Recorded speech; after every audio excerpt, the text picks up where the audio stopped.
எல்லாம் நல்லா இருக்கீங்களா? படம் படம் எப்படி இருந்துச்சு? ஆமாம், செல்ஃபோனை வச்சுக்கிட்டு பேசுறது நிறையா பார்க்குறோம், ஆக்சிடெண்ட் ஆகிடுது. அது இன்னும் கொஞ்சம் நல்லபடியாக ஒன்னால தான் அந்த பொண்ணு வந்து பேசுது, அவன் பைக்கில் வரான், ஆக்சிடெண்ட் ஆச்சு அப்படின்னா இன்னும் பெட்டராக இருக்கும்.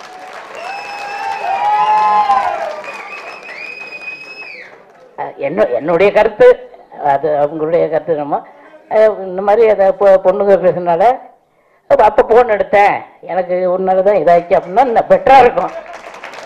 அதை அதை அதை கூட கொஞ்சம் ரீஷூட் பண்ணுற தப்பு இல்லை. நாங்கள்லாம் அப்படித்தான் நிறைய ரீஷூட் பண்ணுவோம். அதனால் இந்த படம் நல்லாயிருக்கு. தம்பி இது டைரக்டர், இயக்குனர், இதில் நடித்தவங்க, ஒர்க் பண்ணவங்க எல்லாத்துக்கும் நன்றி. மற்றும் பத்திரிகை, டிவி எல்லாருக்கும் வணக்கம். நான் இன்னொரு ஃபங்க்ஷன் போகணும், அன்றாஜ் அண்ணாமலை போகிறோம், அதுக்காக முடிச்சுக்கிறேன். வணக்கம்.